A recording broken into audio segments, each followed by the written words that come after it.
Olá, seja muito bem-vindo em mais um Sabadinho Podcast, direto do estúdio R Vídeos. Muito obrigado aí pela sua audiência. Você já está navegando aqui pela nossa plataforma, já assistiu aí outros podcasts? Pois é, a gente diariamente aqui, a gente está trazendo conteúdo para vocês. E nesse ano de 2024, a gente está dando, nessa temporada, a gente está dando um foco maior aí nas eleições, né? Trazendo aqui convidados, pré-candidatos aqui a vereador na cidade de Manaus, capital do estado do Amazonas. Se você está passando por aqui, mas você ainda não está inscrito no canal, aproveita, se inscreva aí, tá bom? Acione o sininho.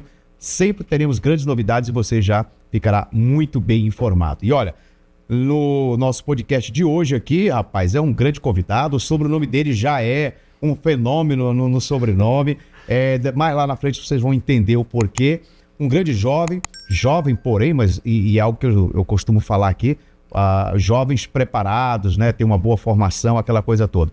Além de ser jovem, é um grande profissional na área do direito e a gente vai bater um papo agora aqui com o Renan Vieira. Grande Renan, bom, seja bem-vindo aqui ao Sabadinho Podcast. Tá tudo muito tranquilo? Muito obrigado, tá tudo tranquilo. Você que já teve uma experiência aí de podcast, né? Mas aí como apresentador, agora ele vai, né? A gente vai pôr na parede aí, vamos fazer as perguntas. Mas pra onde que é melhor de eu olhar assim? Pra onde você quiser, você pode olhar pra mim, você pode olhar pra essa câmera aqui vai estar te pegando, ali na frente também vai estar com a gente. Na verdade, esqueça as câmeras. Perfeito. Esqueça as câmeras e vamos bater um papo aqui, deixa que a direção trabalhe aí. Mas vamos lá, quem é esse jovem, esse grande trabalhador? Quem é o Renan Vieira, rapaz? Cara, então, eu gosto de me ver bastante como um quadro em branco. Eu sou missionário e uma coisa que eu sempre tive no coração é que eu não ia servir aonde eu queria ir, aonde eu almejava ir, mas aonde Deus me direcionasse. Foi até assim que eu cheguei, né, na política. Eu sou advogado, tenho 27 anos, eu sou casado com a Mariana Fernandes, ela tá bem ali escondida. Oi, amor, tudo bem? E durante toda a minha vida eu tive contato com esporte, tive contato com vários eventos acadêmicos também, né? Eu sempre busquei explorar ao máximo a minha juventude, apesar de que hoje o máximo que eu tô fazendo é uma corridinha ali na Ponta Negra, mas eu sempre busquei ser muito ativo, né? Muitas áreas de interesse, muitos campos de interesse, e isso até nos fez, acho que antes de lançar a pré-candidatura, nós tínhamos 73 propostas de projeto de lei. E aí nós enxugamos para 50 e vamos tentar trabalhar em cima disso, dessas 50, né? Que são 50 propostas de projeto divididas em 10 pautas diferentes, 5 em cada, né? É uma forma que a gente achou de organizar da melhor forma. Já chegando assim, sim, mostrando que tem muito o que apresentar, né? É isso aí. Agora é o seguinte, logo no início aí você falando, se apresentando, você deu uma olhada ali para sua Miss Universo, para sua esposa, né? E como é que vocês se conheceram? Cara, a Mariana fazia faculdade de Direito comigo, lá na Universidade Newton Lins. E eu trabalhava no Tribunal de Justiça na época, eu fui estagiário no Tribunal de Justiça. Foi uma experiência, assim, fenomenal, junto com a comunidade. Cara, eu sou apaixonado por essa experiência que eu tive na segunda vara de família. Aprendi muito. Foi maravilhoso. Cada história ali, hein? Sim, cara. Coisas assim que a gente saía muito emocionado, coisas que a gente saía bem triste, né? Mas foi extraordinário, foi uma experiência muito boa. Mas como eu estava sempre trabalhando, eu não tive tempo de cumprir aquelas horas complementares da faculdade, eu sempre tive muita vergonha. Só que tinha uma professora, a professora Vânia Pimentel, que ela coordenava ali um núcleo de teatro dentro da Universidade de Direito. Apesar de que ela era professora de literatura e linguagem jurídica. E essa professora me deu aula no colégio. Só que a minha esposa, ela sempre foi envolvida com teatro. E ela já era ali a menina do coração da professora. Sempre estava nas peças, a professora amava muito ela. E eu entrei só para ganhar horas complementares na produção da peça. Só que aconteceu alguma coisa. A peça era Mamma Mia. Mamma Mia. Aconteceu alguma coisa com o par romântico que estaria com a minha esposa. Sumiu, desapareceu. E a professora pediu voluntários. E olha Deus agindo ali. Diz, tô fazendo minha parte. Mas aqui, antes de você só concluir, você já olhava pra ela, assim, um olhar diferenciado, tipo, sim, moça bonita? Olha que interessante, a gente já tava ali no 7º período de Direito e eu nunca tinha estudado com ela. A gente já tinha ido pra várias salas diferentes, nunca tinha estudado com ela. E nesse período a gente caiu na mesma sala. Olha. E eu já tinha visto aquela moça ali diferente, né? Tinha um brilho diferente. E aí, né, quando eu a vi, né, na peça, eu pensei, eu conheço essa menina de algum lugar. E depois eu liguei com a pessoa da sala. Sim. E a professora pediu alguém para se voluntariar para fazer o personagem masculino. E levantou um rapaz muito bonito, assim, um rapaz forte, né? Muito bonito. E ele foi lá e a professora falou, não, tem que ter mais uma pessoa. Tem que ter alguém aí para poder disputar o papel. Eu acho que essa professora haverá uma... Vai. E aí eu cheguei, para falar a verdade, ela chamou, né? Alguém para vir fazer, né, a audição e ninguém foi. Aí ela, alguém... Aí O ninguém Renan, foi. por favor! Aí ela pegou uma pagela que estava envolvendo todo mundo da peça. E ela olhou meu nome e reconheceu que dava aula para mim no passado. Ela, Carlos Renan, e eu me escondi. Cara, que... Aí ela gritou de novo, Carlos Renan, e eu escondido. Aí ela gritou a terceira vez, Carlos Renan, estás surdo? Ela Aí sabia que você... eu levantei assim, e aí tinha uma moça que eu tava ajudando ela que era líder da produção, né? E ela falou, Renan, por favor, faz muito ruim, faz assim uma porcaria, pra não te querer ir lá, porque eu preciso de ti me ajudando aqui. Aí eu falei, tá bom. Eu cheguei lá pra fazer a audição e eu tava muito nervoso. Eu nem lembro direito, eu apaguei da minha memória, eu tava muito nervoso. Eu lembro que eu cheguei e se eu fiz alguma coisa certa, foi só que eu falei alto, porque eu tava nervoso, eu falo alto quando eu tô nervoso. E aí... quando eu tava lá, né, crente de que a professora ia falar, Renan, muito obrigado, foi péssimo, esse rapaz muito bonito vai fazer o papel. Só que quando eu saí, a moça que eu tava ajudando ela a coordenar lá, se chamava Débora, se chama Débora, ela falou, Renan, como assim? Tu fez muito bem. Eu não fiz muito bem, eu fiz péssimo. Aí ela falou, não, tu entrou e a professora só sabia falar, é ele. E ela olhava pra produção dela e falava, é ele. E aí eu... E a atriz, é ele sim. O pior é que ela não gostava de mim na época. Ah, rapaz. Porque eu tava ali pra ganhar minhas horas complementares, mas ela sempre foi apaixonada por artes. E ela queria que quem fosse fazer o personagem ali, né, fosse uma pessoa né, que era amante das artes. E aí eu comecei a me apaixonar pelas artes, depois de me apaixonar por ela. Legal, rapaz. Ela me deu algumas aulas, né? Eu falei, eu tentei sair, depois que me deram o papel, eu tentei sair de várias formas. Eu não consegui, e eu cheguei pra ela e eu falei, oi, tudo bem? Eu tentei sair, não consegui. Já que eu não consegui, eu quero fazer isso direito. Eu não vou entrar pra passar vergonha, eu quero fazer muito bem. E eu percebi que você tem bastante conhecimento, me ensina, por favor. E aí ela começou a conversar comigo, a gente virou amigo. E tamo aí. Quanto tempo já? Nós temos 3 anos de casados. 3 anos? Vai fazer agora em setembro, pra falar a verdade, 3 anos. Só que antes da gente casar, nós começamos a namorar no Natal de 2019. Só que ela estava cotada para fazer um treinamento missionário de 10 meses em São Paulo. E aí a gente começou a namorar, mas aí namoramos à distância porque ela foi embora para São Paulo. E eu fiquei aqui, foquei na minha vida com Deus, nos projetos também da faculdade, né, profissional. Certo. E ela focou lá 100% na vida de missionária. Perfeito. Após esses 10 meses, ela voltou. A gente já tinha ali mais ou menos 1 ano de namoro, né, 2 meses presencial e 10 meses à distância. Certo. E aí... Eu te perguntei isso porque eu acho o seguinte, família é a base da sociedade, sempre falo isso, eu acho legal. E os nossos telespectadores ver esse carinho aí, esse amor. E como, né, surgiu esse amor de vocês, eu acho isso muito interessante.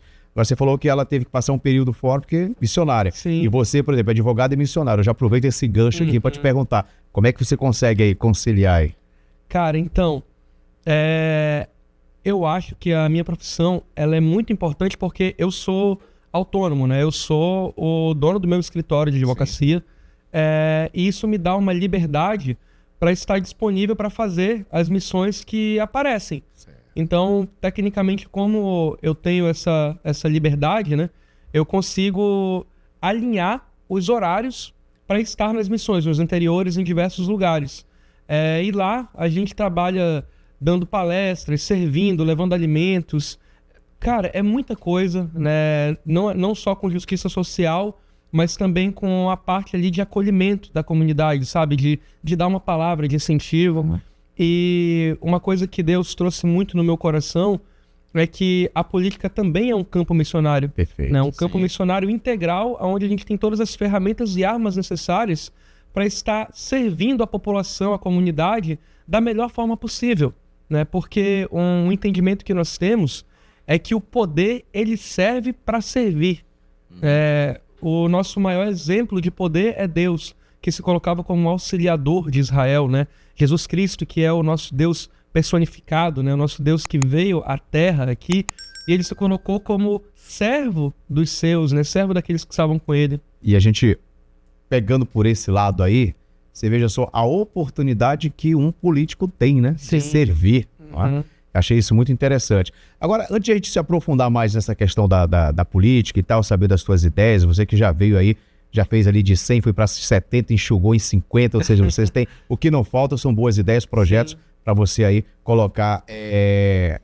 para que a população possa, né, aí observar e, é claro, avaliar. Mas você é o Vieira, né? Ou seja, Sim. E você é irmão da Kathleen Vieira, a fenômeno Kathleen Vieira, amazonense aí, lutadora da Copa do Mundo do MMA, ou seja, do UFC, Ultimate Fight Championship.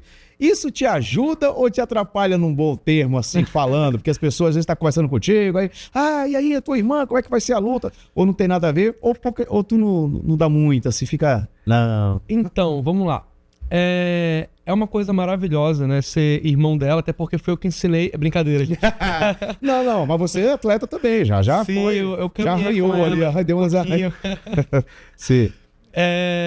Então, sempre tem isso, né? Quando é que é a próxima luta? E comentam ali as lutas, né? Aconteceram muitas vezes com muito carinho, com muito amor, porque quem conhece a Kathleen pessoalmente não tem como não amar ela.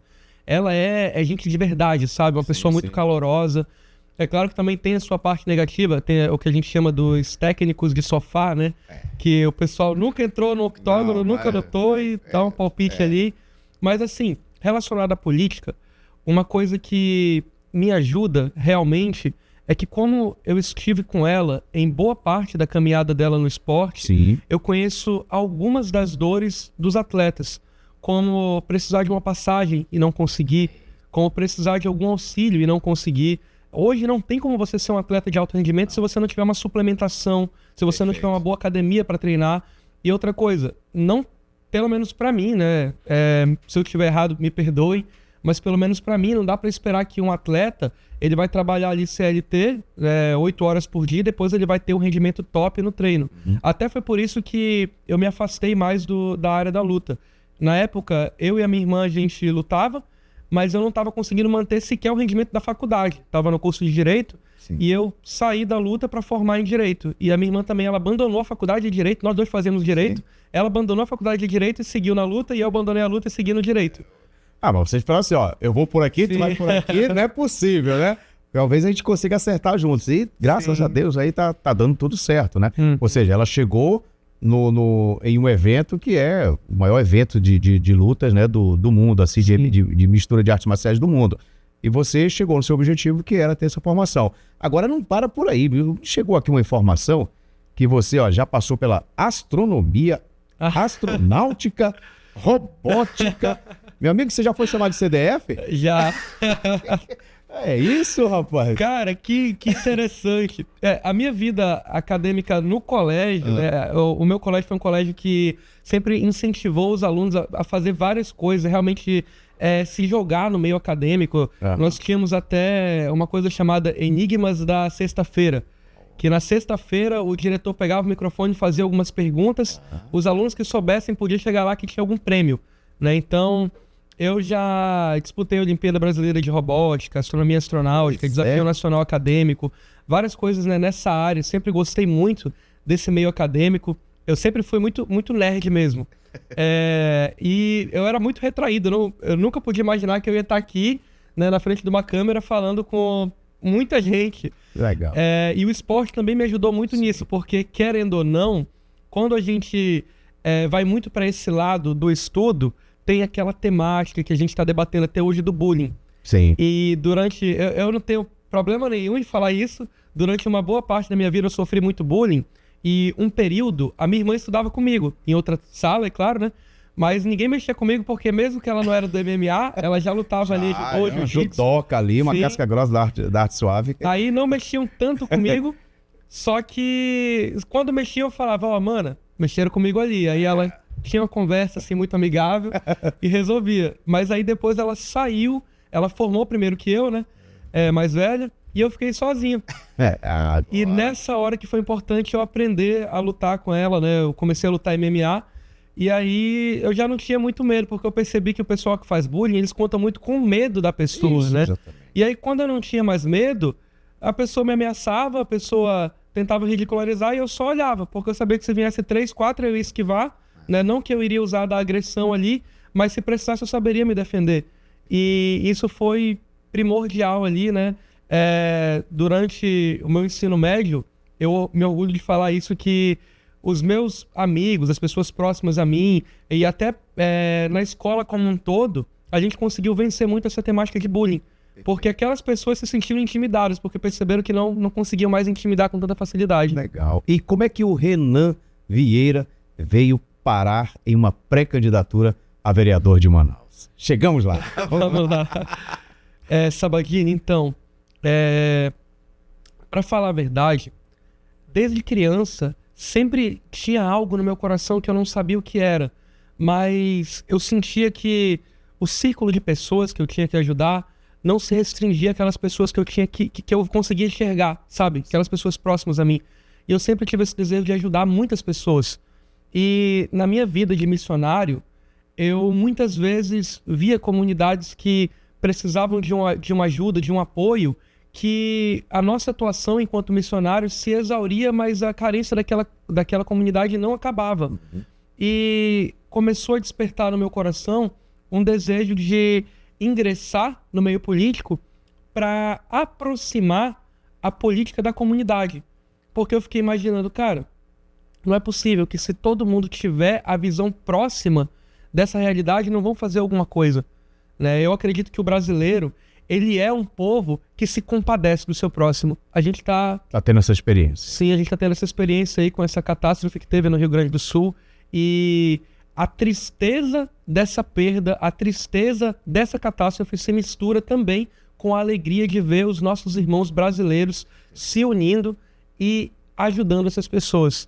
E a família da minha esposa paterna, eles são gaúchos, eles residem em Rio Grande do Sul, graças a Deus não aconteceu nada com eles, eles estão engajados lá ajudando a população, mas eu acredito que 4 anos atrás a gente começou a ver a juventude mais próxima da política. E eu comecei a pensar, cara, eu não preciso ter uma carreira política gigantesca para conseguir entrar ali para disputar uma eleição. Sim. Eu vou começar a sonhar com isso, eu vou me dar o luxo de sonhar. 2 anos atrás começou essa loucura de eu olhar para a comunidade, eu olhar para as pessoas e pensar, se esse projeto fosse implementado, essas pessoas não passariam por isso. Se esse projeto fosse implementado, essa carência diminuiria. Então eu comecei a escrever esses projetos, essas propostas de projetos e organizar elas. Então, no final do ano passado, eu conversei com algumas pessoas ali, né, do meu convívio, e me apresentaram para o deputado Felipe Souza, né, que hoje ele é... Foi aí que você foi parar no PRD? Sim, foi aí. Era a minha próxima pergunta. Como é que você foi parar aí no partido? Não, como é que você foi parar aí no PRD?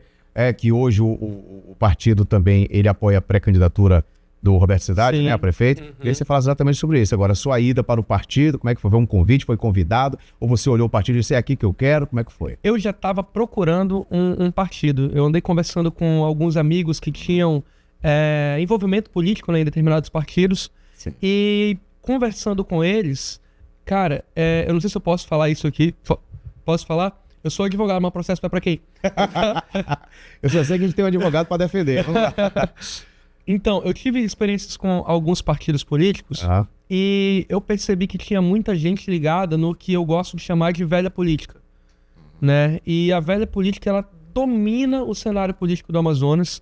Inclusive, eu não vou citar nomes, mas tem pessoas que eu costumo falar que são rostos novos da velha política. E sempre é aquele negócio de uma mão lava a outra, né? A gente não consegue servir o povo porque está amarrado com essa velha política. Perfeito. E conversando com vários partidos, eu percebi que não era o meu lugar nesses partidos. E eu fiquei sem partido. Eu queria muito, mas não sabia como, não sabia onde. E um amigo me apresentou pro Felipe Souza, pro deputado Felipe Souza, e eu tive a oportunidade de conversar com ele. Conversei pouco com o deputado Felipe Souza, mas de acordo com esse meu amigo, que é o pastor James, da nossa igreja, diz ele que o Felipe Souza gostou muito de conversar comigo e surgiu essa oportunidade de começar a conhecer o PRD. E lá não me foi oferecido essa velha política. Né? Eu senti que... Eu sei que muitas coisas mudam, eu sei que hoje é uma coisa, amanhã é outra, mas eu senti que era um lugar seguro para uma pessoa que tem ideais e quer, como eu posso dizer, nortear esses ideais para o bem do povo e não para o bem de uma perpetuação política, digamos assim.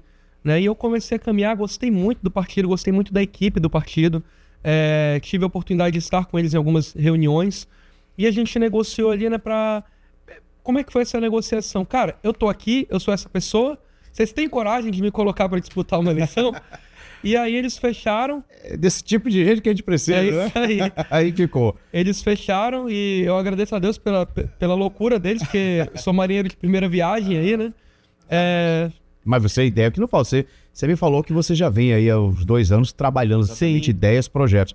Vamos colocar esses projetos aqui na mesa, mais ou menos, o que a gente poderia destacar aí? Você separou, tipo, por área, tipo saúde, educação? Sim. Cara, eu posso pegar minha listinha? Pode, que isso? Aqui tá no bate-papo. Você pode tudo aqui. Eu separei aqui, cara, em 5 projetos em 10 temáticas diferentes. Perfeito. Porém, assim que eu falar essas temáticas, eu tenho um outro comentário para fazer. Vamos lá. As minhas pautas, né, elas estão divididas em... lembrando que essas pautas eu não tirei do nada. Eu realmente pude observar a realidade de algumas comunidades, pude estar inserido, né, em alguns contextos onde eu verifiquei que a gente poderia ajudar de algumas formas. Perfeito. Então nós temos projetos de atenção à comunidade indígena, atenção ao esporte, atenção aos idosos, atenção ao teatro, atenção à cultura e artes como um todo, ao meio ambiente também, atenção à mulher, atenção à infância, atenção à juventude e à comunidade. Eu elaborei muitos projetos e quando eu vi, né, que, graças a Deus, eu tinha muitas ideias, eu percebi que política a gente não faz sozinho. Não dá. Não dá pra gente... Tem coisas, né, que... Eu fiz uma escola de missões no começo do ano, chamada Giflen School, maravilhosa. E um pastor lá, ele falou uma coisa excepcional, que tem coisas que nós conseguimos nos mover pelo chamado de Deus, mas tem coisas que tem que ser um gritado de Deus, sabe? A gente tem que ter convicção porque não é fácil. E a política são várias pessoas pensando diferente, tentando atender ao povo. Então, apesar de que eu tenho muitos projetos, política a gente não faz sozinho. Uma das coisas que eu mais prego é sobre a transparência. O cidadão, ele não precisa receber uma promessa de que eu tenho esse projeto e que eu vou fazer ele. Não. A gente precisa, essa é a minha parte de advogado falando, nós precisamos apresentar à população sobre o processo legislativo, eles precisam entender como que acontece a aprovação de um projeto de lei, como que o voto dele vira serviço público. Perfeito. E isso não é um trabalho fácil. Eu não tenho como apresentar para a comunidade 50 projetos falando, eu vou entregar isso aqui tudo para vocês, que não depende de mim. E eu sempre divido a atuação do vereador, que são várias coisas que o vereador pode fazer, né? Mas eu divido essa atuação predominantemente em 2 partes. A primeira é a de estar junto com a comunidade, né? De entender suas dificuldades, elaborar formas... Gente, o vereador, ele tem que ajudar a resolver problema. O trabalho do vereador é esse. Ele tem que identificar problema e ele tem que resolver. Se o vereador ele não está indo para o local onde o problema acontece, ele não está fazendo o trabalho dele. Então o vereador ele tem que estar junto com a comunidade mesmo. Ele tem que ver o que as pessoas estão precisando. Aquela parte de fiscalizar, né? Sim, e trazer para o poder público. Sim. E a segunda parte seria essa da fiscalização, digamos assim.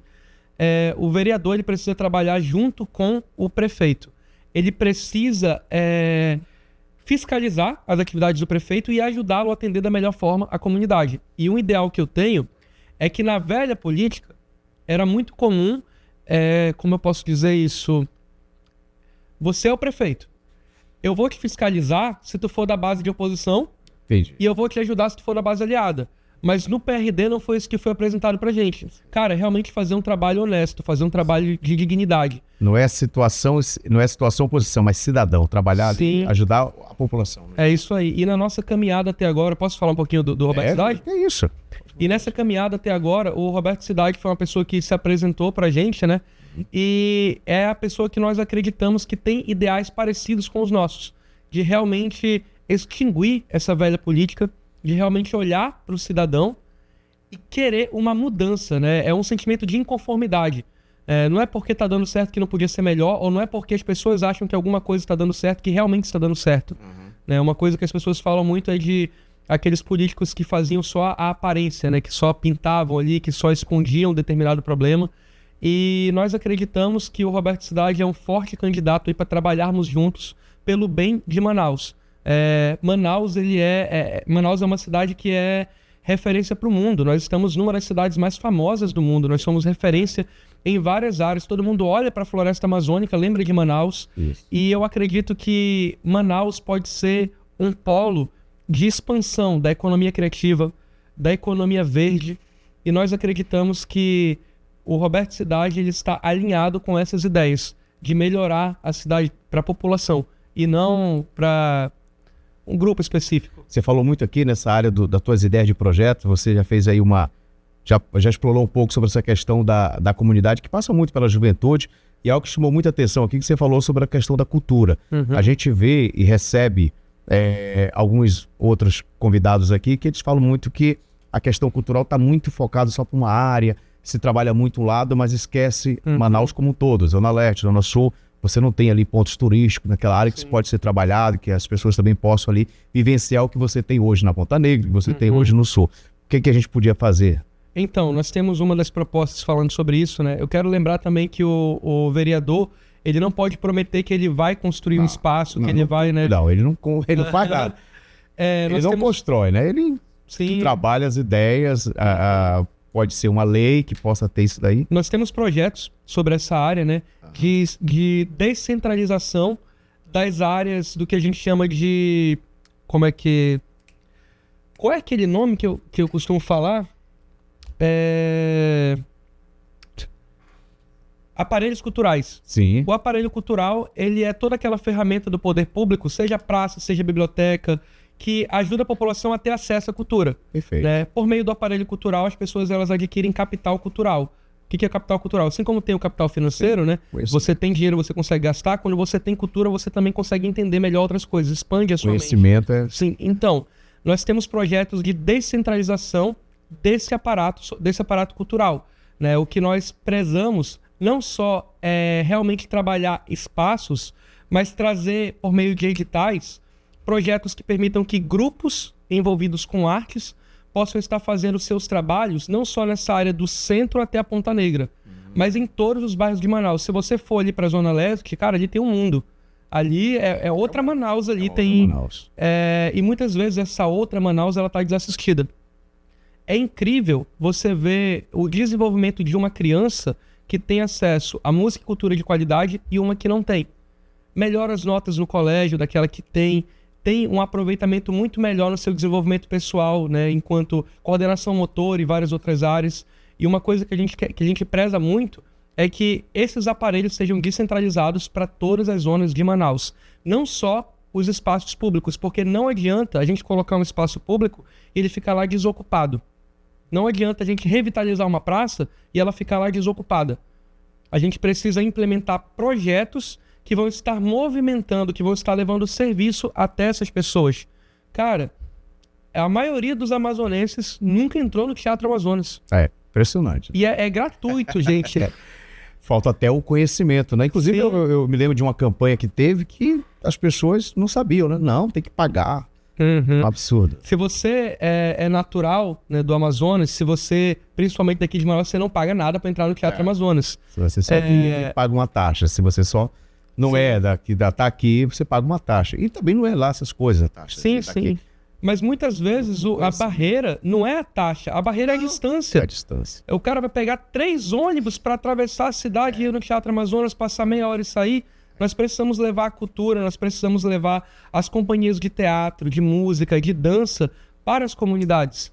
Eu conheço pessoas que já têm projetos funcionando na comunidade e eu acredito que se nós conseguíssemos redirecionar recurso público para fomentar realmente a atividade dessas pessoas, nós conseguiríamos...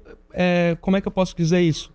É muito difícil você confiar numa pessoa que fala, eu vou fazer, eu quero começar a fazer, mas a gente consegue confiar em quem já está fazendo. Exatamente. E a gente consegue ajudar essas pessoas que já estão fazendo a fazer melhor. Então, um dos nossos projetos é isso, é realmente disseminar a cultura, descentralizar dessa área aqui, Oeste e Centro-Oeste.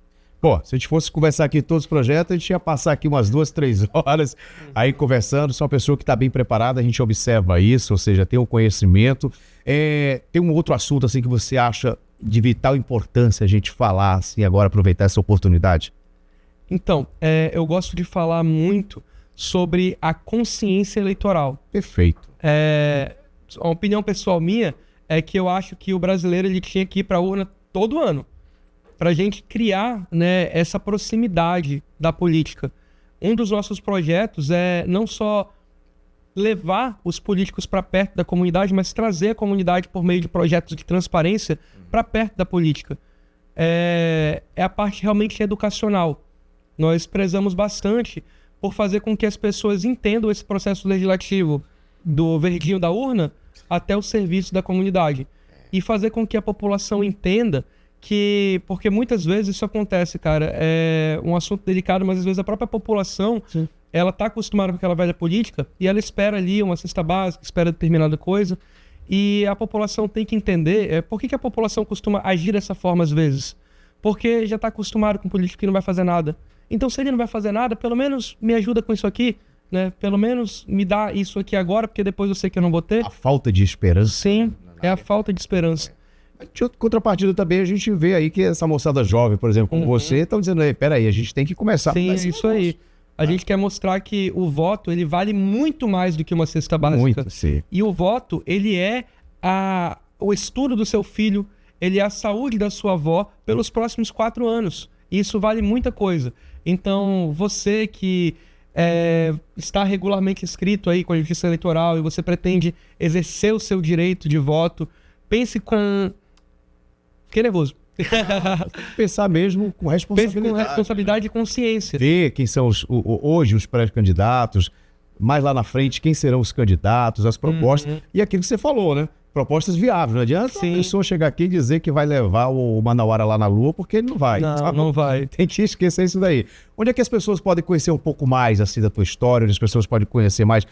Você tem vários projetos aí. Inclusive, a gente nem conseguiu falar muito aqui, mas mais lá na frente a gente vai poder. E as pessoas que queiram ter essa curiosidade em conhecer mais aí sobre você. As tuas redes sociais estão todas ativas? Estão todas ativas. Nós temos grupos de informação no WhatsApp. Por meio do Instagram, a gente consegue trazer as pessoas para esses grupos de informação, onde elas podem saber mais sobre nossos projetos. E nós vamos começar a postar as nossas intenções, porque, para quem não sabe, nós estamos no período de pré-campanha. E no pré-campanha nós não podemos fazer muitas coisas, mas nós podemos já mostrar as nossas intenções, alguns projetos. Vamos estar postando nas nossas redes sociais. A minha rede social é carlosrenan.vieira. carlosrenan.vieira. É o meu Instagram. Perfeito. E vocês podem estar seguindo lá para saber mais. E também nós temos os nossos grupos de informação no WhatsApp. Por meio do Instagram a gente consegue colocar você nesses grupos para saber mais. E uma coisa que nós tentamos fazer nós tentamos oportunizar que o cidadão tenha a informação de uma forma que não pareça chata para ele. Sim. Por isso que os nossos projetos estão divididos em 10 passos diferentes. Porque se a sua temática é o esporte, tu vai olhar só 5 projetos. Se a tua temática são os idosos, tu vai olhar 5 projetos. Então não vai ser uma coisa chata, né? A gente tem toda uma didática aí para fazer com que o cidadão se interesse pela política. E esse é o nosso foco, né? Trazer o cidadão para a política. E algo legal, né? Você tá vendo ali aquilo que seja atrativo realmente, que não vai deixar a pessoa... É tipo um podcast. Tem que estar assim, animado, alegre, divertido, com conteúdo, para que o telespectador possa assistir todo o podcast. E é isso que eu peço para você, viu? Para você se inscrever aqui no nosso canal e não perder. Meu amigo, o fenômeno, né? O irmão aí da Kathleen Vieira, o fenômeno, mas acima de tudo, eu acho legal que cada um tem a sua própria história, ou seja, a Kathleen fez história e está fazendo história aí no lado do esporte, e a gente trazendo alegrias para nós, manauara, para os amazonenses, para o brasileiro, né? Porque ela representa o Brasil no UFC, e você aí que já tem a sua profissão, você que tem várias, né? A gente passou aqui, é um famoso CDF, mas acima de tudo, veio para cá trazendo conteúdo, propostas possíveis de serem realizadas. Eu acho que isso é o mais importante e é isso que o nosso telespectador e eleitor também quer. Né? Ele quer ouvir propostas boas, mas aquela proposta que diz, não, aí sim, isso é possível sim ser feito. Quero agradecer de coração, tá, aí a tua vinda aqui. Algo mais, porque a gente sempre, quando tá terminando, diz, epa, lembrei, tem algo mais. Não vai esquecer de mandar um abraço para a esposa, né? Afinal de contas, ela te deu aí a oportunidade de você contracenar com ela. Sim, tá bom, muito obrigado. Quero agradecer a minha esposa, quero agradecer a Deus, porque sem Deus a gente não consegue nada, é pela misericórdia e graça dele. Quero agradecer pela minha família, que estão todos me apoiando aí, estão de braços abertos. E nas dificuldades eles estão conosco, não só, quando eu falo minha família, não só a casa do meu pai, mas também a família da minha esposa, né? São pessoas que estão conosco, que estão somando. E nós somos isso, cara. Nós somos família, nós somos a força da juventude, nós somos pessoas bem intencionadas que querem acabar com a velha política e trazer realmente serviço de qualidade para a população. Seu próprio partido já é uma família ali, né? Sim. Se sente bem ali. Pô, muito legal. Obrigado mesmo aí pela tua participação, ó. E para você também aí que tá conosco, muito obrigado. A gente termina esse bate-papo aqui, mas sempre que o sininho aí, ó, se você acionou o sininho, sempre que ele aparecer para você, é porque nós teremos uma outra grande novidade. Agora eu vou aqui para frente para agradecer mais uma vez a você, tá bom? E continue aqui, ó, no nosso Estúdio R Vídeos, essa plataforma aqui no canal do YouTube, que tem muitos conteúdos maravilhosos para vocês. Um abraço e até a próxima.